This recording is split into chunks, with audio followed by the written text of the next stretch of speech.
नमस्कार मित्रांनो, मी active education YouTube channel मध्ये आपले स्वागत करत आहे। आपणासाठी एक महत्त्वपूर्ण दिलासादायक बातमीचे स्पष्टीकरण करत आहे। तर चला आपला जास्त वेळ न घेता दिलासादायक बातमीचे स्पष्टीकरण करूया। आजची महत्त्वाची बातमी आहे मित्रांनो, कर्मचारी महासंघाच्या 15 मागण्या, कर्मचाऱ्यांसाठी मोठी अपडेट, कॅशलेस वैद्यकीय, जुनी पेन्शन योजना, मुख्यमंत्र्यांना पत्र सादर। या संदर्भामध्ये सविस्तर माहिती जाणून घेऊया। नमस्कार मित्रांनो, ऍक्टिव्ह एज्युकेशन युट्यूब चॅनल मध्ये आपल्या सर्वांचे स्वागत आहे। राज्य सरकारी कर्मचाऱ्यांसाठी आताच्या घडीची सर्वात मोठी अपडेट।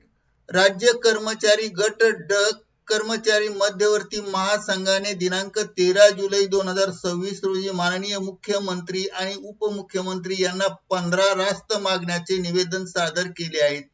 यामध्ये कॅशलेस योजना, जुनी पेन्शन योजना, 18,000 किमान पगार अशा महत्त्वाच्या मागण्या आहेत। सविस्तर मागण्या शेवटपर्यंत नक्की पहा। चला तर निवेदन पत्रातील 15 मागण्यांचा विचार करूया। भरती आणि नोकरीच्या संदर्भातील या 15 मागण्या आहेत। त्यापूर्वी आपण जर ऍक्टिव्ह एज्युकेशन युट्यूब चॅनलवर नवीन असाल तर चॅनलला लाईक, शेअर आणि सबस्क्राईब करायला विसरू नका। तर चला पाहूया 15 मागण्याचे सविस्तर माहिती। मागणी क्रमांक 1, सर्व शासकीय विभाग आणि जिल्हा परिषद मधील गट ड ची 100% मंजूर पदे सरळ भरतीने भरण्यात यावीत। मागणी क्रमांक 2, 14 एप्रिल 1981 चे परिपत्रक पुनर्जीवित करून सेवा निवृत्त चतुर्थ श्रेणी कर्मचाऱ्यांच्या एका पाल्यास शासकीय सेवेत नोकरी द्यावी। मागणी क्रमांक 3, अनुकंपा भरती विना अट आणि वेळेत करावी। मागणी क्रमांक 4, वर्षानुवर्षे ठेका पद्धतीवर काम करणाऱ्या कर्मचाऱ्यांना शासन सेवेत कायम करावे। मागणी क्रमांक 5, आरोग्य, गृह, न्याय, प्रयोगशाळा आणि SRPF मधील वर्ग 4 ची सर्व पदे तत्काळ भरण्यात यावी। वेतन व पेन्शन भत्ते संदर्भातील मागणी। मागणी क्रमांक 6, 1984 ते 2004 मधील वन मजुरांना 1982 ची जुनी पेन्शन योजना लागू करावी। मागणी क्रमांक 7,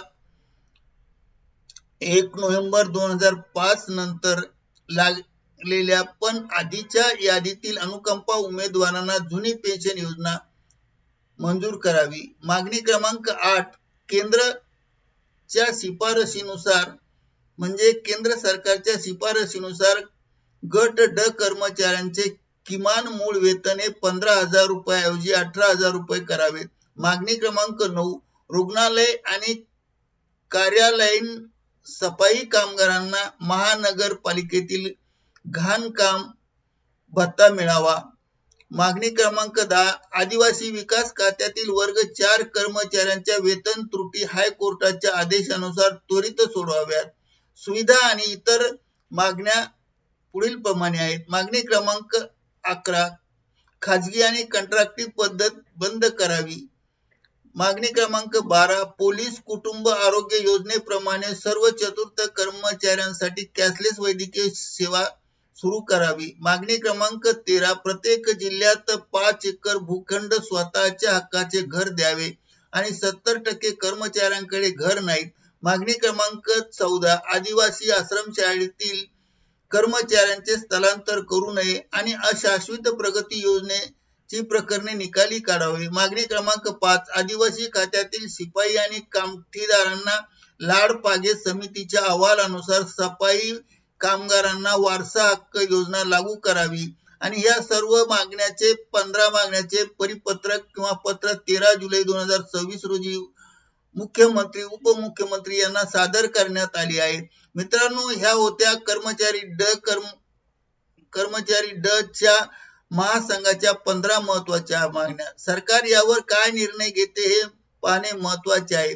तुम्हाला यापैकी कोणती मागणी सर्वात महत्त्वाची वाटते ते कमेंट बॉक्समध्ये नक्की सांगा। अशाच सरकारी अपडेटसाठी ऍक्टिव्ह एज्युकेशन युट्यूब चॅनलला सबस्क्राईब करा आणि व्हिडिओला शेअर करा। पुन्हा भेटूया नवीन अपडेट सह, तोपर्यंत निवांत राहा। धन्यवाद। Thank you very much for watching this video.